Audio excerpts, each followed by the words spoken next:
die heel nag gereën het en dit nat buite is. Mense kan sommer hoor hoe groei die goed daar buite.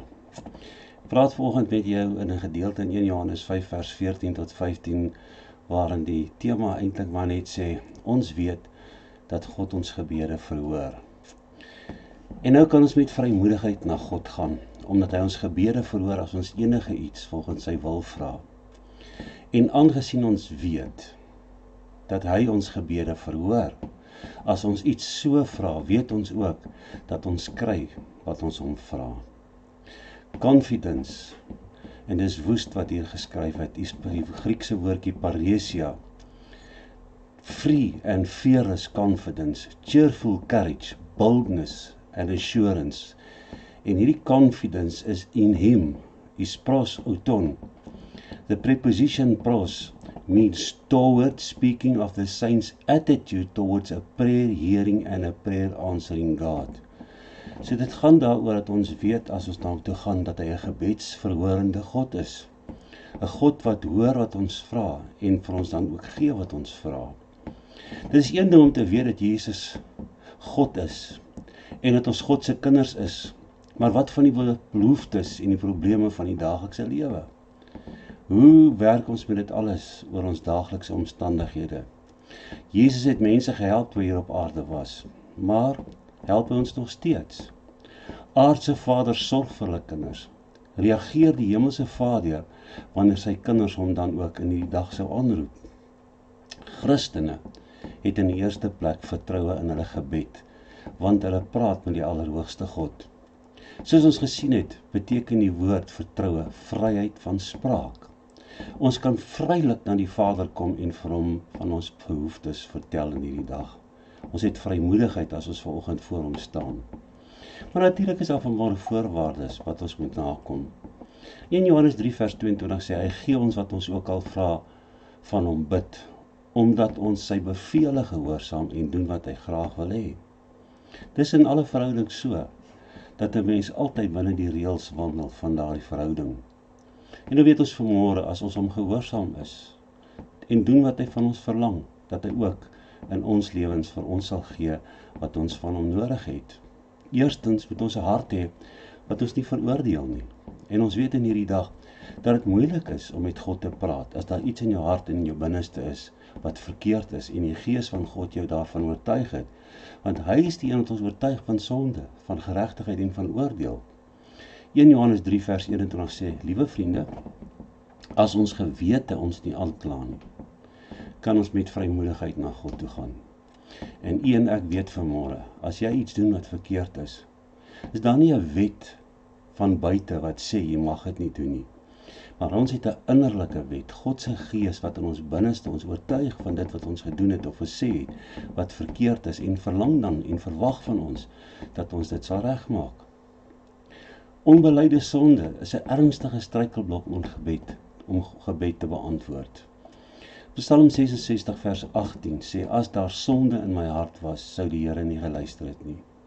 En ons moet vanmôre seker maak, dat dit wat verkeerd is, dit wat die Gees in ons hart geopenbaar het, dat ons dit sal bely. Dit is opmerklik dat verskille tussen 'n Christen, man en sy vrou, ook hulle gebede kan verander. As daar goed in jou huis is vanmôre wat verkeerd is, wat nie reg is nie, as jou verhouding met jou man of jou vrou nie reg is nie, maak dit nie dat jy vanmôre met vrymoedigheid voor God kan staan nie. Kry dit eers in plek, kry dit reg. 1 Petrus 3 vers 7 sê, vir die mans wil ek sê, julle moet altyd bedagsaam wees teenoor julle vrouens. Julle moet hulle met respek behandel, omdat hulle die swakker geslag is, maar hulle het ook saam met hulle 'n aandeel aan die lewe wat God julle as erfenis gee. Julle moet so lewe, dat daar nie iets is wat julle verhinder om te bid nie. As daar iets tussen ons en enige ander Christen is, moet dit ook reggestel word. Matteus sê Jesus, as jy iets bring na die altaar in die tempel, om dit aan God te gee, jy onthou daar by die altaar dat jou broer iets teen jou het. Los jou geskenk, daar voor die altaar gaan maak eers die saak met hom reg. Dan kan jy terugkom en jou geskenk vir die Here kom gee. Ek onthou as kind, toe ek in die kerk groot geword het, baie keer wanneer my pa moes gaan om vir mense in die hospitaal te bid. In daai tyd was dit so, dan die ouderling vir jou gevra, is daar enige iets wat verander in hierdie oomblik, dat God nie in jou lewe kan ingryp en gesond maak nie. Kom ons kry dit eers reg. En so is dit in ons lewe, kom ons kry die goed reg wat verhinder dat ons na God toe kan gaan. Tensy 'n gelowige in Christus bly, in die liefde en gehoorsaamheid, sal sy gebede ook nie beantwoord word nie. Ons moet in Christus bly, in Christus se liefde, en ons moet gehoorsaam wees aan God. Dan kom hy in ons lewe en beantwoord ons gebede. 1 Johannes 15 vers 7 sê, of as julle aan my verbind bly en my woorde in julle hart onthou, mag julle vra net wat julle wil hê en julle sal dit kry. Dis Johannes 15 vers 7. Tweedens moet ons ook bid om God se wil. En dis die mooi woord om te sê, U wil geskied. Om God te betrek in ons gebede en sy wil te bepaal wat belangrik is. Gebed is 'n baie magtige instrument. Nie om die mense wil in die hemel te kry nie, maar om God se wil hier op aarde te kry. George Mueller, wat duisende weeskinders gevoed het met kos wat en antwoord op gebed verskaf is, het gesê, gebed is nie om God se onwilligheid te oorkom nie. Dis om God se gewilligheid in besit te neem. Daar is tye wanneer ons net kan bid, nie my wil nie, maar U sal geskied. Omdat ons eenvoudig nie God se wil in 'n saak altyd ken nie. Maar die meeste van die tyd kan ons God se wil bepaal deur die woord te lees en na die Gees te luister. En in hierdie tyd wat jy baie keer niks het om te doen deur die dag nie, mag jy miskien besluit, ek gaan weer vasstel wat God van my verlang, wat sy wil is oor my lewe, hoe ek hom moet dien en my lewe vir hom moet gee. As ons sy wil gehoorsaam en regtig iets nodig het, sal hy dit op sy manier, op sy tyd voorsien. If we're not in the word, we can't pray in harmony with the heart of Jesus because we won't know what his will is. Consequently, our prayers won't be heard. Vergewe ons, Here, wanneer ons die koste tel en vind dat die prys te hoog is. Wanneer ons weet dat U ons roep, maar ons wil nie luister nie. Wanneer U ons uitdaag om U te vertrou, maar ons sal eerder ons geloof in onsself plaas.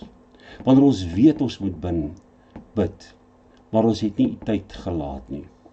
Wanneer U woord voor ons is, maar ons bevrees U sal ons aanspreek. Wanneer U vir ons sê om geen telling van onreg te hou nie, maar ons bou aan die lys om dit te skryf.